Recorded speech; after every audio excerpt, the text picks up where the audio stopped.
Legal ওয়েতে tax কিভাবে বাঁচানো যায় মোটামুটি? তোমার যত টাকা ইনকাম ততটা দেখিয়ে দাও, এটাই লিগাল ওয়েতে ট্যাক্স বাঁচানোর একমাত্র ওয়ে আউট। এবার তুমি বললে এটা তো ট্যাক্স দেওয়ার ওয়ে আউট, তুমি বললে ট্যাক্স বাঁচানোর কি করে হলো? ট্যাক্স বাঁচানোর এইভাবে হলো, অ্যাকচুয়ালি মিউচুয়াল ফান্ডে তুমি যখন ইনভেস্ট করবে, মিউচুয়াল ফান্ডের ফান্ড ম্যানেজার তোমার হয়ে ইনভেস্ট করে, আমরা শুধু তোমাকে পারচেস করতে সাহায্য করি।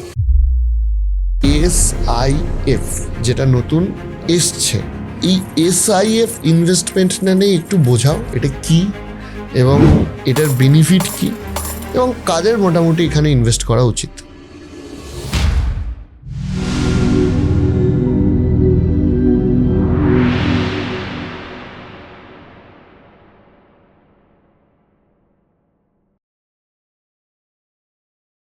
তুমি একটা বলছিলে যে তোমাদের একটা অ্যাপ এসছে, এই অ্যাপে কি কি ফিচার থাকে এবং ধরো এই অ্যাপ বানানোর চিন্তা ভাবনাটা কেন? কারণ ইন জেনারেল যারা আমাদের এখানে পশ্চিমবঙ্গে যারা ডিস্ট্রিবিউটার আছেন তারা ভার্বালি কাস্টমার আনেন এবং অনেককে আমি দেখেছি হোয়াটসঅ্যাপে রিপোর্টটা পাঠিয়ে দেন। অ্যাপের চিন্তা ভাবনাটা কিভাবে তোমরা? না, ব্যাপারটা দেখো, অ্যাপের চিন্তা ভাবনাটা এরকমভাবে, প্রথম তো আমাদের অ্যাপের মধ্যে তুমি consolidated mutual fund, health insurance, life insurance, পুরো সার্ভিসটা আমরা ওখানে দিই। সার্ভিসটা মানে কি নাম দিয়েছো অ্যাপের? ফিউচার স্মাইল ফাইন্যান্সিয়াল সার্ভিস, এটাই অ্যাপের নাম, আমার কোম্পানির নাম এটা। ব্যাপারটা হচ্ছে যে এরকম, যে অ্যাপের চিন্তা কোথা থেকে, ধরো 2014 সাল থেকে আমরা এই অ্যাপটা করেছি। 2014 সালে অ্যাপের পেছনে পয়সা খরচা করার লোক খুব কম ছিল। আমার তখন থেকে এটা মনে হতো যে তুমি দেখবে ফ্লিপকার্ট, অ্যামাজন, এদের কনসেপ্টটা সেটা হচ্ছে অ্যাকচুয়ালি মানুষ পারচেসটা কখন করছে। তুমি যদি ভালো করে দেখো, দেখবে সব থেকে বেশি পারচেস হয়, এটা আমার ডেটা নয়, ফ্লিপকার্টেরই ডেটা, রাত্রি 9টা থেকে 12টা। এই সময় তোমার সাথে থাকার কি অপশান আছে আমার কাছে? কারণ এই সময় তুমি পারচেস ডিসিশনটা নেবে। এবং কোভিডের পরে তার থেকে আরও বেশি সত্যি, দেখবে আজকের ডেটে আমাদের ফিজিক্যাল কমিউনিকেশন প্রায় নেই। তো আমাকে তোমার মোবাইলে জায়গা করতে হবে, তাহলে তুমি নিজে ডিসিশনটা নেবে, আমার সাথে কনসাল্ট করে নেবে কিন্তু নিজে নেবে। এইখান থেকে অ্যাপের চিন্তা ভাবনা, এবং এটা সত্যি কথা বলতে এটা আজকের ডেটে খুব খুব কাজে দেয়। এবং আমাদের যত ইনভেস্টার আছে তারা সকলে নিজের থেকে জিনিসটা দেখে, তার টাকা কতটা উঠছে, বাড়ছে, কমলোর কি না কমলো, তোমাদের অ্যাপে দেখা যায়। একদম। তার সাথে তোমাদের যারা এমপ্লয়ি আছে তারা রেগুলারলি কনসাল্টের মধ্যে থাকেন। একদম, তার কারণ হচ্ছে দেখো, পুরোটা অনলাইন হলে ফাইন্যান্সিয়াল সার্ভিস দেওয়া যাবে না, তার সাথে বেশ কিছু অফলাইন প্রসিডিওর আছে, লাইক হেলথ ইন্স্যুরেন্সে হেল্প করা। মানুষের জীবনের সব থেকে খারাপ দিনের জন্য মানুষ হেলথ ইন্স্যুরেন্স করে, সেই সময় মানুষ তার সামনে কিছু ভগবান তুল্য ডাক্তারকে পায়, আর পায় হচ্ছে আমাদের মতো কিছু মানুষকে, যারা ওই সময় গিয়ে ক্লেমটা সাবমিট করতে সাহায্য করি। এবং ফর্ম ফিল আপ থেকে শুরু করে হসপিটালে তার সঙ্গে যাওয়া পর্যন্ত আমরা চেষ্টা করি।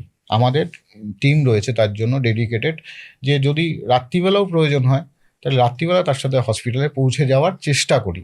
অবভিয়াসলি চেষ্টা করি। কেন বলো তো? কারণ হচ্ছে একটা সিম্পল এক্সাম্পল দিই তোমাকে। কোনো একটি মানুষ যিনি হেলথ ইন্স্যুরেন্স করেছে, তিনি অসুস্থ হয়ে যখন হসপিটালাইজড হবে, তার ওয়াইফের না ইচ্ছা করবে না যে ফর্মটাও ফিল আপ করতে, এটা খুব নর্মাল। সে তো তখন ওগুলো নিয়ে ব্যস্ত। একদম, সেই সময় না তার পাশে থাকা খুব প্রয়োজন। এই জন্য কিন্তু আমরা এই হেলথ, এবং বিশ্বাস করো তোমাকে আমি একটা কথা বলছি, একটা হেলথ ইন্স্যুরেন্স ক্লেম সেটেল করা, একটা ভালো রিটায়ারমেন্ট দেওয়া, একটা আলাদা লেভেলের স্যাটিসফ্যাকশন আমি ফিল করি এভরিডে। তুমি একটা ইনভেস্টমেন্টের কথা বলছিলে, এসআইএফ যেটা নতুন এসছে, এই এসআইএফ ইনভেস্টমেন্ট নিয়ে একটু বোঝাও, এটা কি এবং এটার বেনিফিট কি এবং কাদের মোটামুটি এখানে ইনভেস্ট করা উচিত? অ্যাকচুয়ালি কি হয়েছে, স্পেশালাইজ ইনভেস্টমেন্ট ফান্ড এসআইএফ সেবি রিসেন্টলি লঞ্চ করেছে মার্চ ফার্স্টের সময়, এবং এর জন্য আলাদা একটা তোমার এজেন্সিও রয়েছে। তো আমরা আমাদের কাছে রয়েছে এসআইএফ ইনভেস্টমেন্ট। অ্যাকচুয়ালি মিউচুয়াল ফান্ডে তুমি যখন ইনভেস্ট করবে, মিউচুয়াল ফান্ডের ফান্ড ম্যানেজার তোমার হয়ে ইনভেস্ট করে, আমরা শুধু তোমাকে পারচেস করতে সাহায্য করি। আমরা লাইক মেডিসিন শপ, আর কিছু না। তোমাকে ডাক্তার প্রেসক্রাইব করে দিয়েছে, আমরা সেটাকে তোমাকে ওষুধটা দিচ্ছি। বাট মিউচুয়াল ফান্ডের ফান্ড ম্যানেজার যারা হয়, তারা তোমার বিএফে বিভিন্ন স্টক বিভিন্ন জিনিসে ইনভেস্ট করে। তো এই স্টকগুলো ধরো আমি ফর এক্সাম্পল নিচ্ছি, তুমি এইচডিএফসি ব্যাংকের স্টক কোনো একজন ফান্ড ম্যানেজার তোমার মিউচুয়াল ফান্ডে পারচেস করেছে। এবার এইচডিএফসি ব্যাংকের স্টক একটা খারাপ নিউজে 100 টাকা 200 টাকা পড়তে পারে, এটা ফান্ড ম্যানেজার রিয়েলাইজ করছে। কিন্তু এই যে পড়ার যে নেগেটিভ এফেক্ট বা পড়লে যে কিছু প্রফিট হতে পারে, এটাকে শর্ট সেলিং বলে শেয়ার মার্কেটের ভাষায়। এই শর্ট সেলিংয়ের অপশান মিউচুয়াল ফান্ডে নেই। ওকে, এই শর্ট পজিশন বা শর্ট সেলিং বা নেগেটিভ পজিশনকে বা ব্যালেন্স করার জন্য যে মেকানিজম হয়, এটা এসআইএফে আছে। এটা SEBI introduced fund, minimum 10 lakh investment, এবং আমার ধারণা যে ফিউচারে এটা যথেষ্ট জনপ্রিয় একটা ইনভেস্টমেন্ট হতে চলেছে এবং হাই রিটার্ন ইনভেস্টমেন্ট হতে চলেছে। যেহেতু শর্টসটা করতে পারছো না, এখানে মানে একটা বলা ভালো যে মানে একদম স্টক মার্কেট মানে কি বলতো, এই ট্রেডিংটা না এত বেশি অ্যাট্রাকটিভ লোকের কাছে এবং এত স্টোরি স্পেকিউলেশন করা যায় যে এখানে কে 80% ইন্টারেস্ট করেছে, জেনারেট করেছে 1 বছরে বা ইত্যাদি।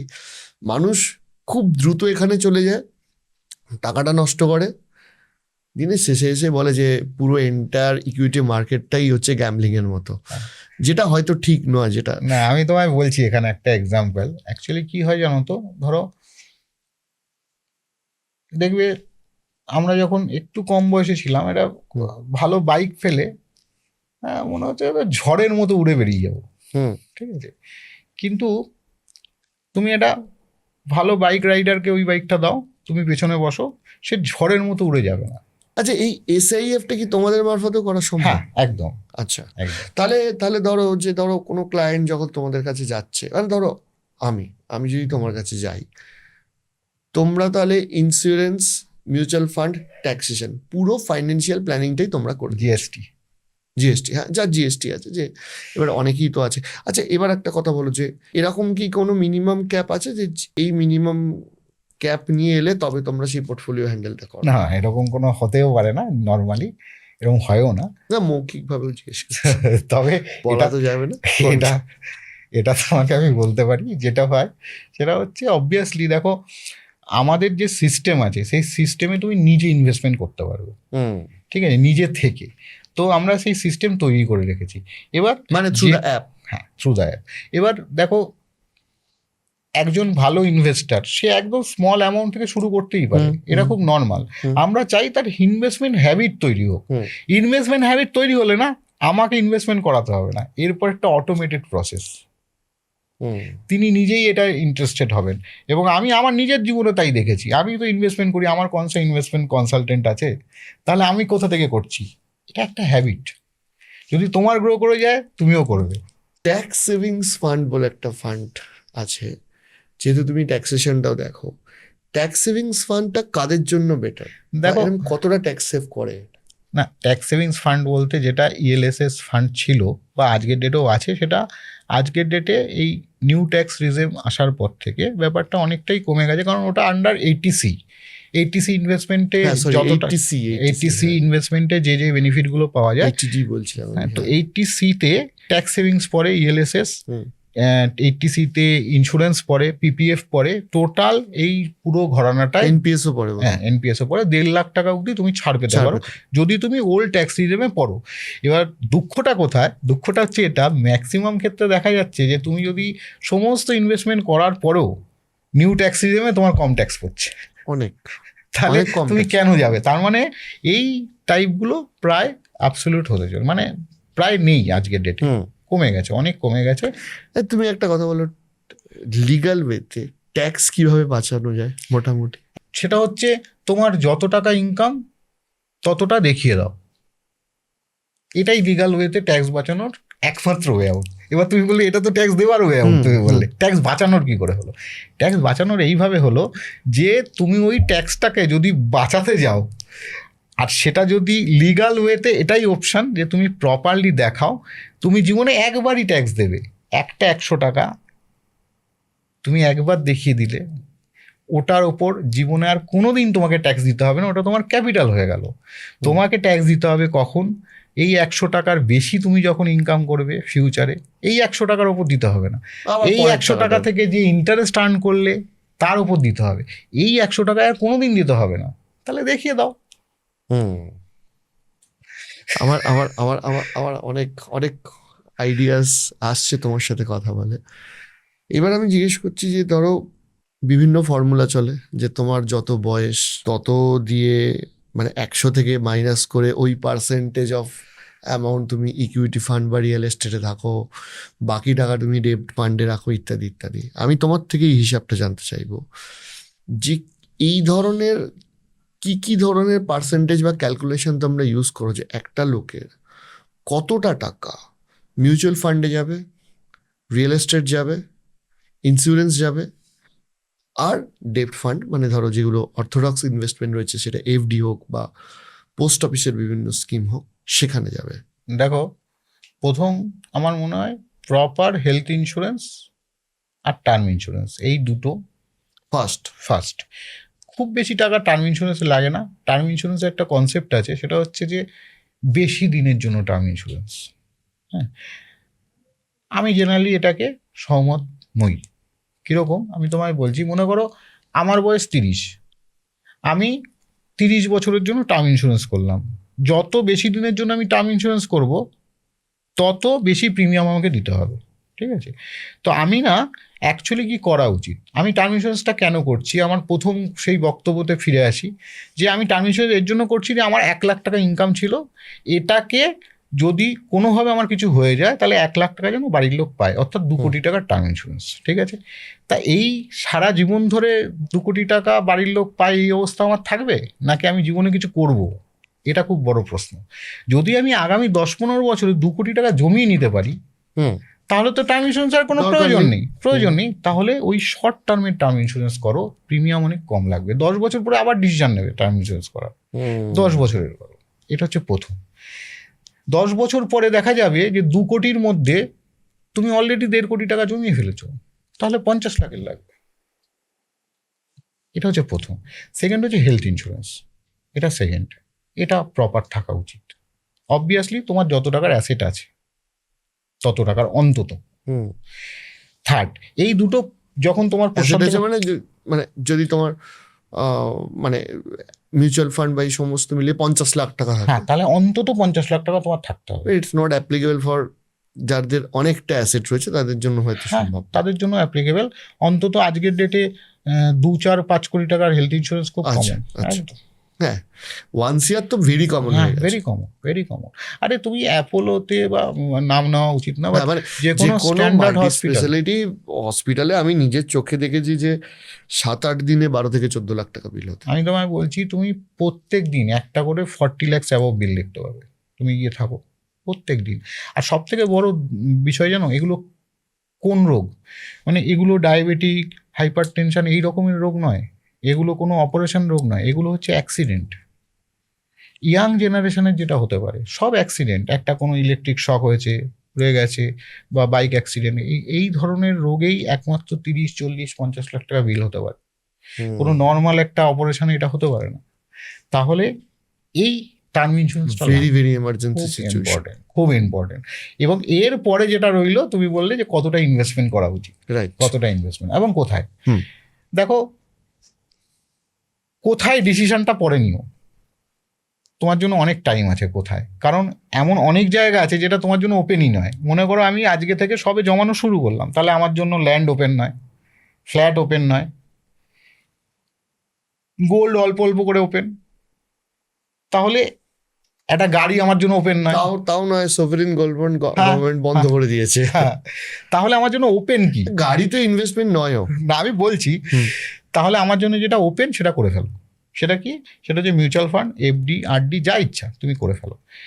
যেটা হওয়া উচিত সেটা হচ্ছে যে এই যে ইনভেস্টমেন্টটা তুমি করছো, সবার প্রথম আগে ডিসিশন নিতে হবে এর মধ্যে কোনটা আমার ইমিডিয়েট প্রয়োজন হতে পারে, সেটাকে আলাদা করো।